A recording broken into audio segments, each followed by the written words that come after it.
Go. Ok, nous avons avec nous Richard Garfield, créateur de Magic et plus récemment de King of Tokyo, qu'il est venu présenter ici au salon du jeu. Voici Richard. En plus c'est bonjour. Bonjour. Bonjour, nice. Bravo. Nice. Okay, so let's go to the questions. What used to be your job before you decided to design games? I was teaching math in a college. So that's not just a legend. No, that's true. It's a crazy scientist, Garfield. Okay. And so you quit it definitely. Yeah. No, I do like mathematics and enjoyed teaching it, but you only have so much time in the day, so I chose to spend it with games. Oh, so you're still a teacher?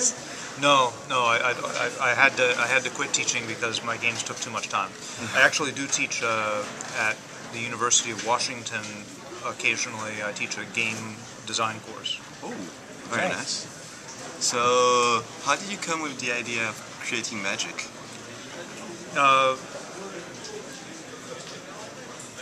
I was trying to sell Roborally for 7 years to different companies, and when I showed it to Peter Adkison, who was the head of Wizards of the Coast, which was very small. When I showed it to them, they had no products. He liked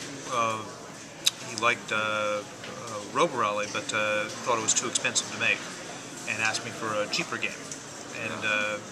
And so, at that point, I thought of this idea that wouldn't it be interesting if all the players had different cards, and I thought there were so many cool things you could do with that.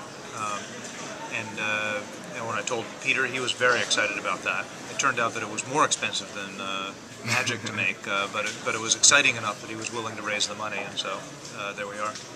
Okay. Do you know how many people in the world ever bought booster packs? No. Oh, how many different people? No. How many Magic players there are? No, it's very hard to measure the number of Magic players because, unlike a game like Monopoly, people buy multiples, and so you don't know when the same people are buying that. But we could create a country with only Magic players. You know that? And do you know how many people ever played in a tournament? That one should know, but this one does not. Okay. Over 1 million, I guess. Yeah, I think so. Okay. Do you? I do know that certainly at one point there was over 2,000 tournaments every week that we kept track of, and I think it's only gotten bigger since then. Yeah, of course. Because Magic has been steadily increasing at a very modest rate. And, plus the tournaments on Magic Online also. Yeah. Yep. Okay. Do you ever play Magic? I do. It used to be that I only played when I went to tournaments, because otherwise I could just spend all my time playing.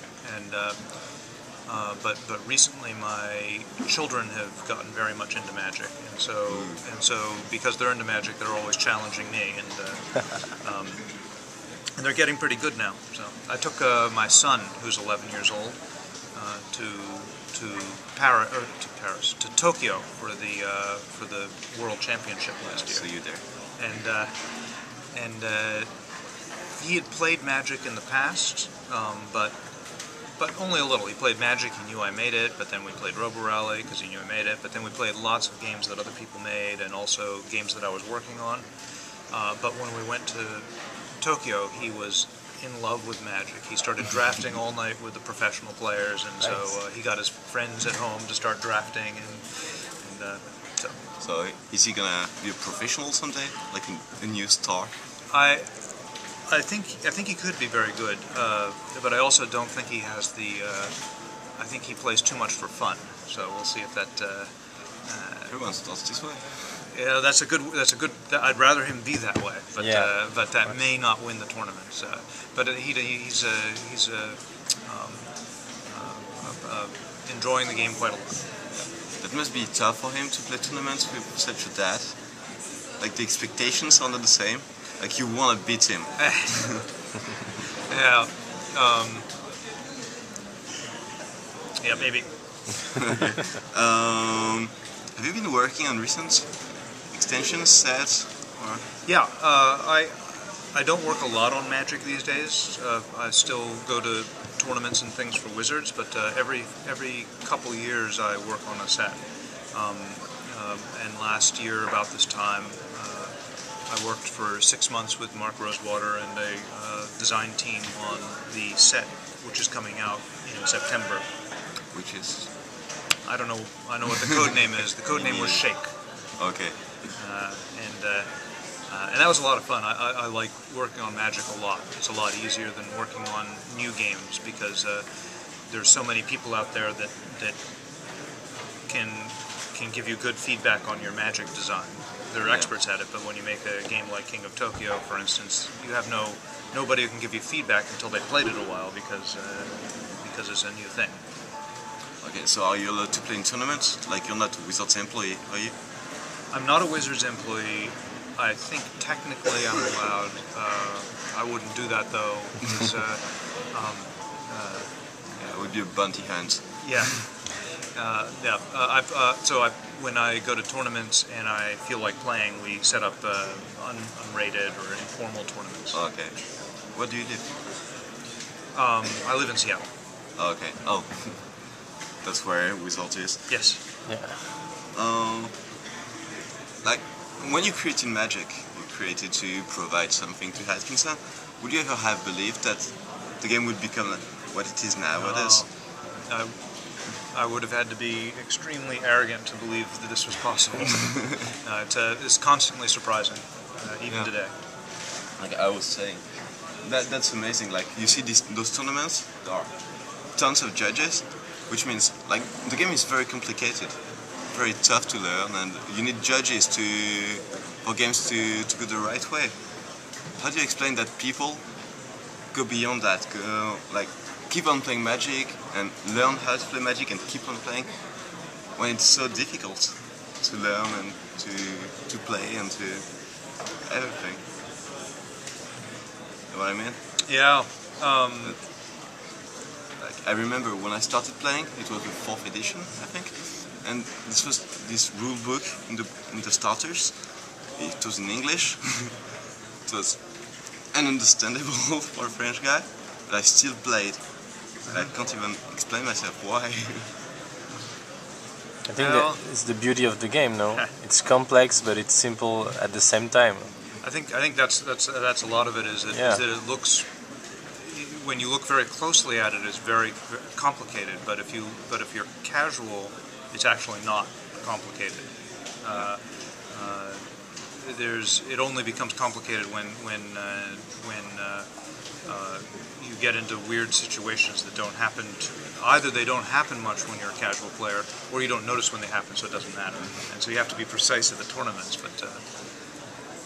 But when I was a casual player, I played for 1.5 years with no upkeep, because all the big monsters had a bad effect on the upkeep, like peso and mana, sacrifice a creature.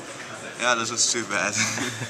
Just don't care about the rules, play big guys, attack. It was cool. Yeah, if you had fun, that's fine. Yeah, that's it. We loved opening packs and getting huge monsters and sending them into the battle. Do you remember there used to be an invitational in Moscow for maybe 10th edition or something, or 10 years of Magic? Yes. Or something? Yeah. So there was a Wizards dinner, and you were there, all the players were there. I was a bit drunk, it seems like everyone was, and I came to you and I hugged you, and I said, "You changed my life, thank you." Do you know that a lot of people think the same way? You're a hero for a lot of us. How does it feel? Tough question. You don't have to be arrogant, you can just answer. It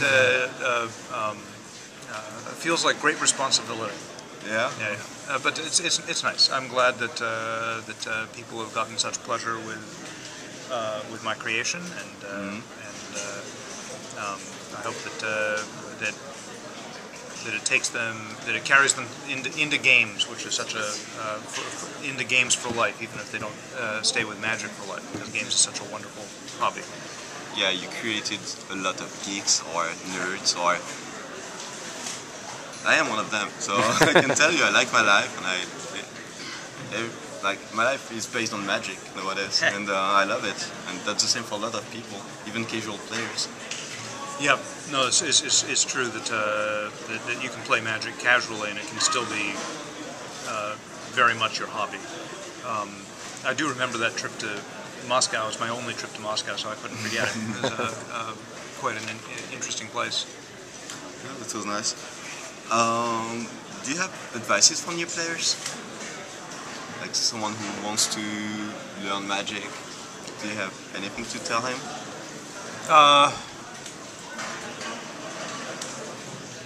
No. Enjoy the game. Yeah, I don't know. Like play for fun. Yeah, The most important thing is to have fun, right? Yeah, it is the most important thing. So you have to find. There's many different ways to play Magic, and you should find the one that suits you. For me, at the beginning, which is just starting, of course, but I like to play sealed deck, where I just open up the packs and play with my friends, and then I keep those packs and play them again and again. But that's one piece of advice isn't going to work for everybody, because some player groups are into drafting and other player groups are into construction, which uses everything, and so you have to play what your friends are playing. That's one amazing part of Magic. Like there are different ways of playing the game, like multiplayer, draft, constructed. There are so many ways to enjoy the game. Yeah.